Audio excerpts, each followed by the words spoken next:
gossip. No time for the gossip. Gossip. It's like an iPad Air, but smaller. Hey, what's up? I'm KBHD here.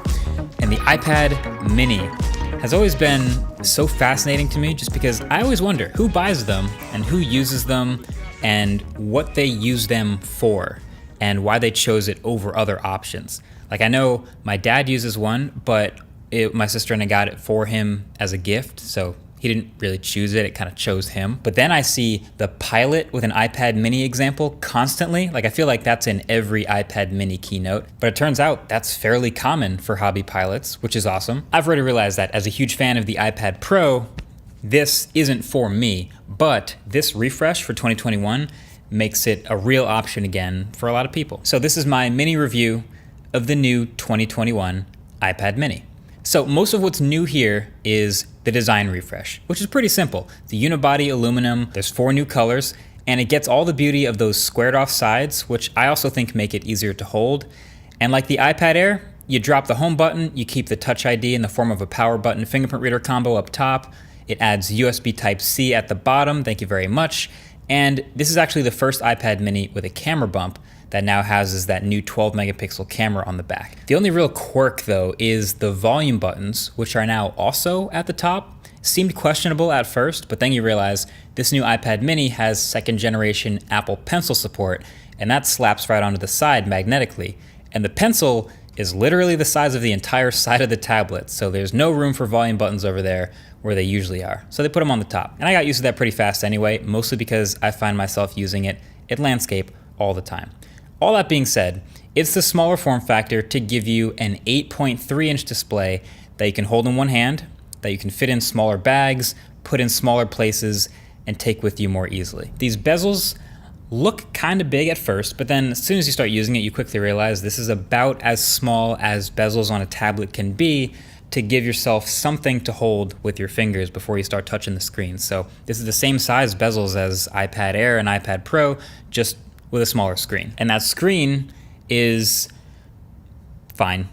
It's fine. It's an okay screen. It's 8.3 inches, like I said, which is bigger than the last generation, which I think was 7.9. And it's also bigger than the Galaxy Z Fold 3 unfolded, but it's a much better aspect ratio. It's closer to widescreen. But it's not an amazing quality display. So it's an LCD again, still 60 hertz, same pixel density as last year, same not that great 500 nits max brightness as the last generation. I mean, it's nice that it has full P3 color support and has True Tone, but generally speaking, this is still a pretty basic display. It's fine indoors for sure, for reading, watching videos, all that stuff, no problem. I just wouldn't expect to be able to use this comfortably outside in the sun.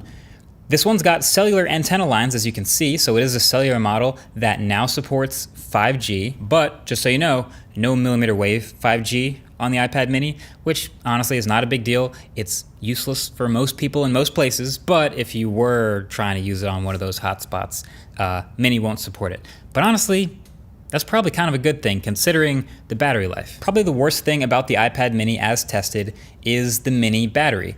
Granted, I was testing it pretty hard, using it full brightness all the time, about as much as my phone, and on cellular on the go, but I felt like I needed to charge it at the end of every full day. So I could get 7-8 hours of screen on time out of it, which is good, it's a tablet, and it has great standby time, but that's something to keep in mind. It might not last like a week, like my iPad Pro sometimes does with light use. My use of the iPad Mini, though, is very generalist. Like, you know, I'm scrolling through social media, lots of emails, I'm watching videos, things like that. But that's the thing about the iPad Mini is I feel like so many people who are intending to get one already have some specific thing in mind that they want to do with it. Like, I bet there's someone out there who's going to get one of these iPad Minis and they're going to make it the HomeKit smart hub light switch that they're going to put in the wall in their house. And of course you want the smallest iPad possible to do that. You know, there's probably a student who's about to go back to school right now who's going to get this and an Apple Pencil, and they're going to use this just for note-taking all day. They're on this thing with the Apple Pencil, sketching, taking notes, writing things down all the time. And you already know, actually, I do already know, that there's going to be hobbyist pilots out there that are going to get these iPad Minis because apparently they're very popular as the small iPad you'd use to plot out your flight map and it's the one that fits comfortably in the cockpit of a smaller airplane. This is the tablet they want to use. So for me, this iPad is also fine as a super fast $500 tiny tablet, and it happens to have decent features across the board to make it versatile. The stereo speakers on either side for listening to music or watching videos like I do are really good. The new 12 megapixel camera on the back, it's plenty good for a tablet. It's basically the equivalent of what's in the iPad Air. And the new ultra-wide front-facing camera with center stage works exactly as well as it does in the iPad Air, which is to say a little bit shaky, but perfectly fine for video calls and FaceTime or Zoom. And then of course that Apple Pencil 2.0 support, which is top of the line in this price range, ties right into iOS 15 and the swipe up from the corner for quick notes and all the benefits of having a dedicated stylus that's so good. Matter of fact, it's literally running essentially the exact same software experience as all the other iPads out there. Same exact software as the $800 iPad Pros. The multitasking, the slide over windows, the app library over to the side of the home screen, it's all here. And of course, many people are already very familiar with it. And it's all running on Apple's absolute latest chip, the A15 with the 5-core GPU, which is actually better than what's in the iPad Air right now. So not only will this iPad be running very smooth, pretty much locked right at 60 Hertz out the box, but also virtually guarantees you many years of software support and iOS updates being the latest chip.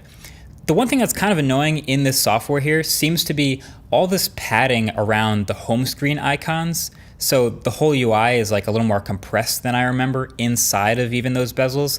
It just made the iPad mini feel really mini sometimes with all that small text in the widgets, especially when that weather widget is literally bigger on the iPhone than it is on the iPad mini's home screen. But as soon as you jump into an app though, then of course you take advantage of the bigger screen. I'm just not sure what that padding is about. So I don't personally have a use case that really fits this iPad mini. So that's why I won't be getting one. But I think those who are thinking about getting it already know. You probably already have a thing that you're imagining getting it for, something that you want it to do.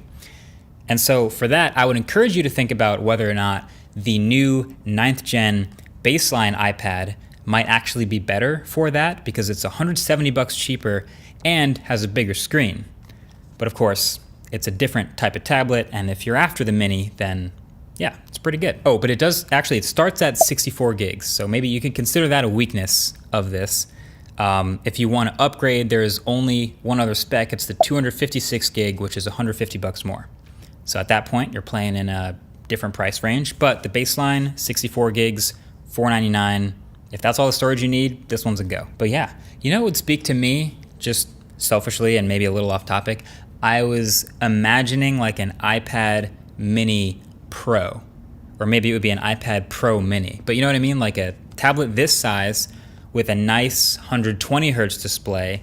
And of course you get Face ID, and then you get the Pro camera system on the back and probably a bigger battery, but then you're probably looking at like $200-300 extra. So that's probably why that doesn't exist. But yeah, at this price, what are you cross shopping it with? Like a Galaxy Tab that's out there?